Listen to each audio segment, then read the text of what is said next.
अस्सलाम वालेकुम दोस्तों, मेरा नाम है मुस्तफ़ा और आप देख रहे हैं मोहसिन टीवी।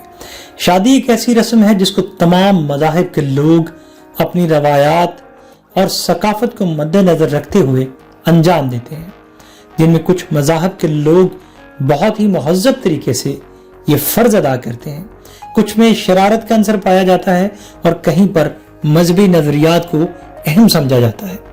लेकिन सबसे अहम ये बात है कि तमाम मज़ाहिब में शादी की तकरीब मुनफरद और अलग अलग अंदाज से मुनक्कद की जाती है। आज हम ऐसी ही शादी की कुछ रसूमात की बात करेंगे। स्वीडन सकाफत के मुताबिक दुल्हा दुल्हन दौरान शादी की तकरीब किसी भी सबब अपनी जगह हरगज नहीं छोड़ सकते और ऐसा करने पर शादी में आई दीगर लड़कियां दुल्हे को घेर कर उसका बोसा लेती हैं, जबकि वहां मौजूद लड़के दुल्हन का बोसा लेते हैं।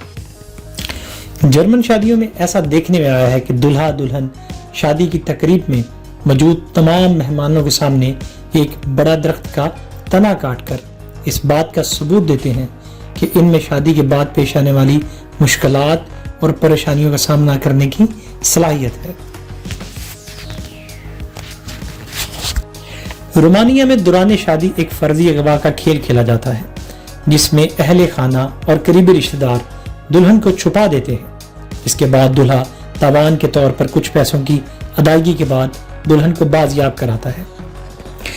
चीन की सकाफत के मुताबिक शादी से एक माह कबल दुल्हन रोना शुरू कर देती है, जबकि इसके साथ बाकी सहेलियां और खवातीन भी इसके साथ इसके रोने में शामिल हो जाती है।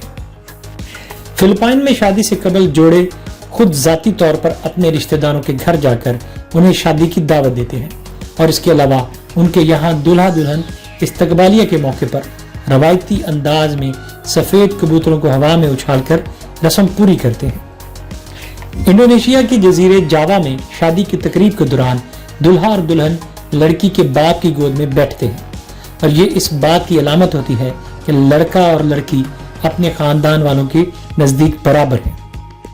कोरिया में दूल्हे के करीबी दोस्त शादी की पहली रात दूल्हे के पैरों पर मछली और छड़ी से उसे मारते हैं। कोरिया की ही एक और रवायत के मुताबिक दूल्हा अपनी सास को जंगली हंस और बतख तोहफे के तौर पर पेश करके इस बात का इजहार करते हैं कि वो शादी के हवाले से लिए गए तमाम वादों को पूरा करेंगे। हिंदुओं की शादियां शाही और गैर मामूली दोनों तरह की होती हैं। इनकी शादियां एक से जायद रस्मों पर मुश्तमिल होती हैं।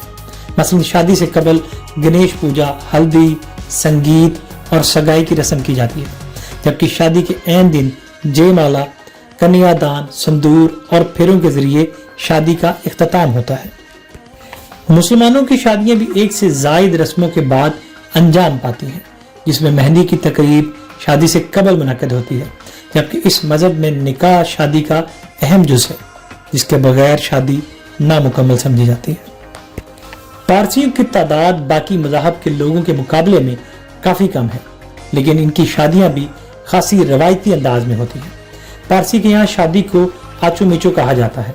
इसके अलावा जिस दिन शादी की तकरीब मुनक्कद की जाती है वो दिन शाहजान कहलाता है। बुद्ध मत मजहब की शादियां नहायत ही सादा और सोबर होती हैं, जिसमें किसी किस्म की मजहबी फराइज को पूरा नहीं किया जाता, बल्कि सिर्फ करीबी रिश्तेदार इस मौका पर जमा होते हैं और जोड़ा खुद मंदिर जाकर शादी की तमाम रसूमात अदा करता है।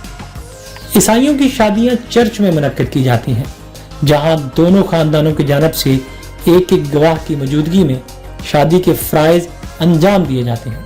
इसके अलावा दूल्हा और दुल्हन के दरमियान अंगूठी का भी तबादला होता है। इस मौके पर दुल्हन सफेद रंग का लिबास जेब तन करती है। स्कॉटलैंड की अजीबो गरीब रवायत के मुताबिक शादी के दिन करीबी रिश्तेदार और घर वाले दुल्हा और दुल्हन पर शराब, राख, शीरे और परों की बरसात करते हैं, ताकि वो हर तरह शैतानी कुव्वत से महफूज रह सकें और खुशहाली उनका मुकद्दर बने।